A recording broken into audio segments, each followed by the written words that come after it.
आप अब अकेली बची हैं? माँ बाप आपके? वो भी कत्ल हो गया। आपके वालिदैन माँ बाप की डेथ होगी, बाबा को भी कत्ल किया, चाचे को भी किया, भाई रह गया था। एक है? अकेली हूँ, मेरे चाचा और बाबा को कत्ल किया है इन्होंने। देखो ये मेरे बाबा थे। आप शादीशुदा हैं? नहीं। अनमैरिड हैं? हाँ जी। क्या दुश्मनी की आपने? जदाद की खातिर पहले पापा को चाचा को कत्ल कर दिया, फिर मेरा भाई एक था उसको भी कत्ल कर दिया। कितनी जायदाद थी जिसकी खातिर ये सब? 60 एकड़ जमीन थी। 60 एकड़? हाँ जी। अच्छा, जी। तो अभी कोई लड़ाई झगड़ा हुआ था? नहीं, कुछ भी नहीं था। मेरा भाई तो कुछ भी नहीं कहता, पूरे गांव से पूछ लो, कुछ नहीं कत्ल किया वो भी तो आपके रिश्तेदार है। अब वही उन्होंने जिन्होंने पापा को कत्ल किया था, चाचा वो पहले किया था? 2010 में किया था। 2010 से लेके 2023 तक उन्होंने भाई को कुछ नहीं कहा? नहीं, उन्होंने ना मेरी मामा को ना धमकियां दे के सुलह कर ली थी, तो फिर उसके बाद अब मेरे भाई को भी कत्ल कर दिया। सुलह के बाद कत्ल किया? हाँ जी। सुलह के बाद दोबारा कोई लड़ाई झगड़ा किसी नहीं, बात कुछ से भी नहीं था, कुछ भी नहीं था, कुछ भी नहीं कहता, पूरा गांव गवाह, वो कुछ भी नहीं कहता था। अच्छा जी। आपके भाई की शादी भी होने वाली? नहीं, अभी होने वाली थी? हाँ जी, होने वाली थी। अकेली रह के मेरे घर को ताला लग गया। हिम्मत रखनी है आपने। मेरे घर को ताले लगे पड़े, मैं अकेली रह के पूरा घर ही चला गया। मेरी वही सारी दुनिया था। आपने FIR करवाई है? जी, पुलिस कुछ भी नहीं, मुसलमान को नहीं पकड़ रही, अब मुझे भी धमकियां देते। देखिए सब आपके साथ खड़े हैं, आपने डरना नहीं है, हम सब आपके साथ हैं। मुझे मेरे भाई का इंसाफ चाहिए। कब आपके भाई को मारा उन्होंने? ये देखो इस तरह मारा, इस तरह कितनी उम्र थी आपकी? 18-20 साल का था। कहाँ जा रहा था उस दिन? हम दोनों गांव में आ रहे थे, कसूर रहते थे, रास्ते में जमाल आसम और जैगम ने पिस्टल सीधे। आप साथ थी जब मैं साथ थी, अपने भाई के गांव आ रहे थे। आप लोग गांव में नहीं रहते? आप लोग शहर? जी, ये बाबा की डेथ के बाद से आप लोग? हाँ जी, कसूर। तो गांव वैसे आना जाना रहता है? आना जाना रहता था, वहाँ से हम आ रहे थे रास्ते। कितने अरसे बाद चक्कर लगाते थे गांव? हफ्ते बाद, 3-4 दिन बाद चक्कर लगता रहता। इससे पहले आप लोगों को कोई धमकी वगैरह दी उन्होंने कि गांव आए तो हम ये कर देंगे? वो इस तरह तो करते रहते, लेकिन मेरा भाई कहता था मैं तो कुछ नहीं कहता हूँ, मैं तो बस अपने रास्ते जाता हूँ, अपने रास्ते ही आता हूँ, मैं तो कुछ कहता ही नहीं, मुझे क्यों उस दिन आप कहेंगे। लोग किस वजह से आ रहे थे गांव? हम गांव आ रहे थे, वैसे ही आ रहे थे, कैसे जैसे रूटीन में आना जाना वैसे ही आ रहे थे। अभी आप शहर वाले घर में रहती हैं? हाँ जी, नहीं, अभी इधर हूँ। ये आपके ये किसी के घर हूँ, किसी के मेरे घर भी नहीं रहने दे रहे, धमकियाँ लगाते हैं। आपको धमकियाँ देते हैं? मुझे भी आप धमकियाँ तो लगाते खातून हैं, आपसे उन्हें क्या खतरा है? वो कहते हैं बाप को भी मार डालेंगे, मेरा इतना प्यारा भाई है।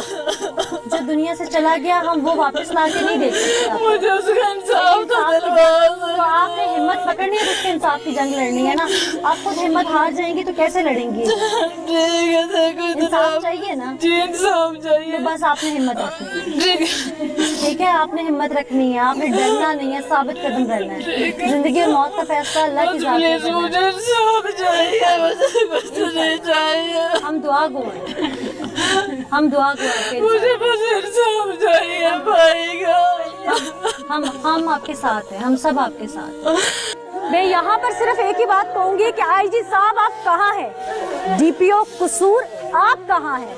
मैं पहली दफ़ा ऐसा केस देख रही हूँ अपने इस करियर में कि जहाँ पर कोई एक घर की ख्वातीन नहीं, तमाम गांव की ख्वातीन यकजान होकर रो रही हैं, इंसाफ की दुहाई मांग रही हैं और मुंतज़िर हैं कि आप में से कोई आएगा और इन्हें इंसाफ मिलेगा। लेकिन अफसोस सद अफसोस, एक के बाद एक इनके घर का प्यारा इनसे छिन जाता है। अब आखिरी जो इस घर की खातून बची है उसकी आंखें मुंतज़िर हैं कि कहीं मेरी ज़िंदगी का चराग गुल ना हो जाए, मेरी आंखें बंद होने से पहले मैं इंसाफ ले लूं। इंसाफ अपने प्यारों का ले लूं, अपने बाप का ले लूं, अपने भाई का ले लूं, अपने तमाम रिश्तेदारों का ले लूं। और जो लोग लालच की बुनियाद पर, सिर्फ ज़मीन की बुनियाद पर एक एक करके इंसानी ज़िंदगी से खेल रहे हैं, वो अपने अंजाम को पहुँचे। यहाँ ख्वातीन मौजूद हैं, उनसे भी बात करेंगे। गांव की ख्वातीन इस वक्त तकलीफ में है, दर्द में है। कोशिश करूंगी कि इनसे पूछ सकूं मामला क्या है। आप सब थोड़ा सा मुझे सिर्फ ये बताएं कि कत्ल की वजह आप लोगों को क्या समझ आती है। वो गम में मैं उनसे क्या पूछूं पूरी डिटेल, आप कुछ बता दें। आगे ज़मीन दे बारे प्यो नूं कत्ल कीता, चाचे ने कत्ल कीता, उस तो बाद लोक ते पाला, असीं बाहर नहीं डरदे निकल देंदे। आप क्या लगती है? मासी बड़े भी खाना आवी मासी, ओ मासी दे पुत्तर ने कराइयां से सुपने में नाल ही रहियां सुपने में सानू संभालदा रहा भी इन्ना मारिया है, नजायज मारिया है। कोई गल गुड्डा मारिया गया है जमीन की खातर। पहलो बाप कत्ल कर दिता, चाचा कत्ल कर दिता जमीन की खातर। मां बेचारी नूं धमकियां देंदे सी। मां ने 8-9 साल बाद राजीनामा कर लिया, मेरे बच्चे नूं कुछ ना होवे, मेरे बच्चे नूं जा ना लगे, ते पिछो बच्चा भी लगा दा कत्ल कर दिता जमीन की खातर। ये लोग इतने जालिम, इन्हें कोई रोकने वाला नहीं है। रोकने वाला रोकया किसे नहीं दा, किसे नहीं रोकया, यहाँ इसी गांव में किसे नहीं रोकया। नहीं उत्थे रहिंदे ने बॉर्डर पासे। इनकी भी कोई जमीन वगैरह है अपनी? सानू इंसाफ होना चाहिए बुड्ढे। इनकी अपनी कोई जमीन वगैरह है? और जमीन 60 किले जमीन वाले मारिया गया, प्यो वाली जमीन। जिस फैमिली को कत्ल किया इनको तो जमीन के लिए क्या मुल्जमान की भी है? ਉਹਨਾਂ ਦੀ ਵੀ ਹੈਗੇ, ਉਹਨਾਂ ਦੀ ਵੀ ਜ਼ਮੀਨ, ਉਹਨਾਂ ਦੀ ਵੀ ਹੈਗੀ, ਇੱਕ ਭੈਣ ਤੇ ਇੱਕ ਭਰਾ। अच्छा मुझे ये बताइएगा कि उन्होंने पहले भी कत्ल कई और किए हुए हैं? जमीन बारे कत्ल चाचा ला शादी सी 8 दिन रह गए, दोनों कत्ल कर दिता। नहीं, इस फैमिली के अलावा भी वो क्या और नहीं सिर्फ इसी फैमिली के साथ? हाँ जी, हाँ जी। इसके अलावा वो लोग जो हैं वो क्या जराइम पेशा लोग हैं, क्या है? आप इधर आ जाओ। आप क्या जानते हो? मैं इधर जिनका कत्ल हुआ मैं उनके मामू की बेटी हूँ और मुझे ये धमकियाँ देते थे ज़मीन के लिए। ये दोनों आ रहे थे रास्ते में, भाई को कत्ल किया तो अब इनको धमकियाँ देते हैं क्योंकि सारी ज़मीन इनके नाम है, इसलिए अब इनको धमकियाँ देते हैं कि इनकी जान लेके बाकी की ज़मीन इनको देंगे, तो इसलिए इनको धमकियाँ देते हैं।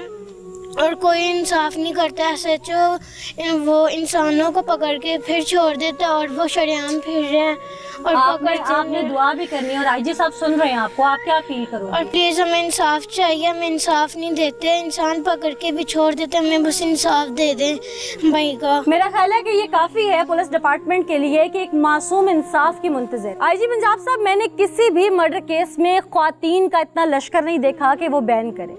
एक घर की ख्वातीन नहीं, पूरे गांव की ख्वातीन है। आपका SHO यहाँ काम नहीं कर रहा, डरिए उस वक्त से कि यही तमाम ख्वातीन का लश्कर कहीं सड़कों पर निकल के मर्दों का रूप ना धार ले। ये कानून हाथ में नहीं लेना चाहते, ये सिर्फ कानून की तरफ देख रहे हैं, मुंतज़िर हैं कि इंसाफ मिले। लेकिन अगर इन्हें SHO ने इंसाफ न दिया तो उसके बाद एक इनकलाब की सूरत में जो ये फिर सड़कों पर निकलेंगी या जो कुछ होगा वो अंदाज़ा भी नहीं लगाया जा सकता। और उस वक्त हुकूमती मशीनरी ज़ोर पकड़ेगी, आपकी बड़ी बड़ी गाड़ियाँ भी आएंगी, नफरी भी आएगी और शायद आप खुद भी चल के आएंगे। उस वक्त तमाम मीडिया भी उलटेगा। तो ये नौबती मत आने दीजिए जग हंसाई की डिपार्टमेंट के लिए, जहाँ आप इतने काम कर रहे हैं कि इस डिपार्टमेंट का चेहरा अच्छे तरीके से सामने लाया जा सके। वहाँ ये खातून बची हैं इस ख़ानदान की, खुदारा इन्हें भी बचा लीजिए, इनको इंसाफ दिलवाइए। और ये हक पे हैं, इन्हें सिर्फ हक चाहिए जो आपका डिपार्टमेंट और आप दे सकते हैं। मैं इंतज़ार करूंगी कि जल्द से जल्द इन्हीं चंद दिनों के अंदर अंदर दोबारा ये दुहाई ना करें, ये इंसाफ की मुंतज़िर ना रहें और ये सिर्फ एक ही नारा बुलंद करें कि पंजाब पुलिस जिंदाबाद। लेकिन अगर ऐसा ना हुआ तो हम इनके साथ खड़े हैं, फिर देख लीजिएगा जो बन पड़ा हम करेंगे।